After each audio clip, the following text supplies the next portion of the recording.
Chapter 28.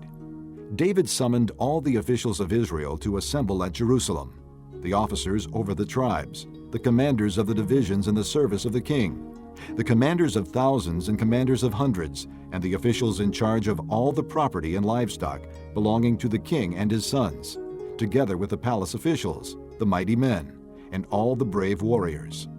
King David rose to his feet and said, "Listen to me, my brothers and my people. I had it in my heart to build a house as a place of rest for the ark of the covenant of the Lord, for the footstool of our God, and I made plans to build it. But God said to me, 'You are not to build a house for my name, because you are a warrior and have shed blood.' Yet the Lord, the God of Israel, chose me from my whole family to be king over Israel forever. He chose Judah as leader, and from the house of Judah he chose my family, and from my father's sons he was pleased to make me king over all Israel.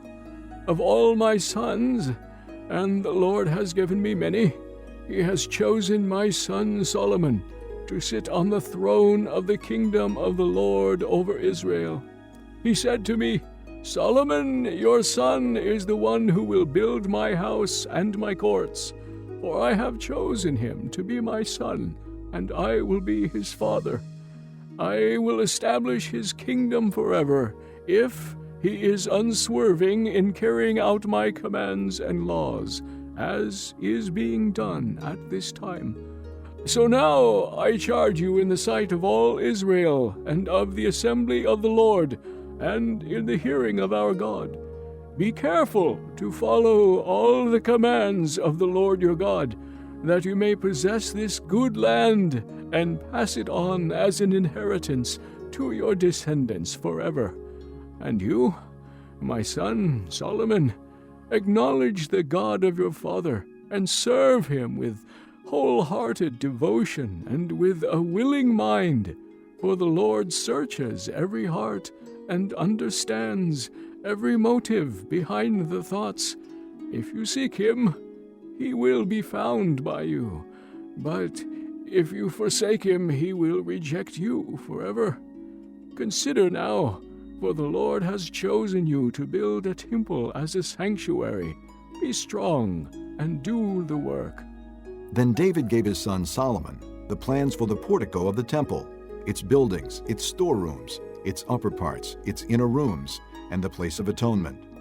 He gave him the plans of all that the Spirit had put in his mind for the courts of the temple of the Lord, and all the surrounding rooms, for the treasuries of the temple of God, and for the treasuries for the dedicated things.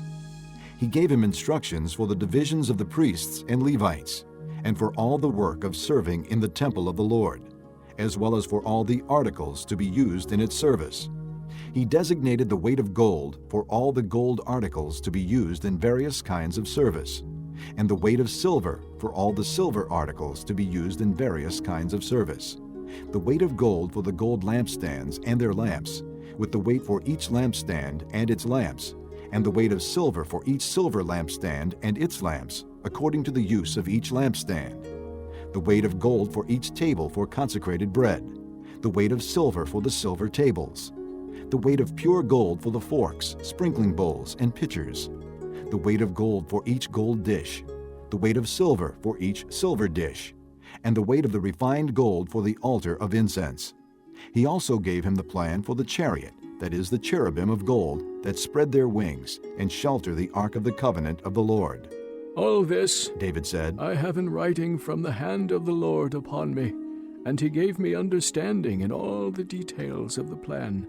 David also said to Solomon, his son, "Be strong and courageous, and do the work. Do not be afraid or discouraged, for the Lord God, my God, is with you. He will not fail you or forsake you until all the work for the service of the temple of the Lord is finished. The divisions of the priests and Levites are ready for all the work on the temple of God, and every willing man skilled in any craft will help you in all the work. The officials and all the people will obey your every command.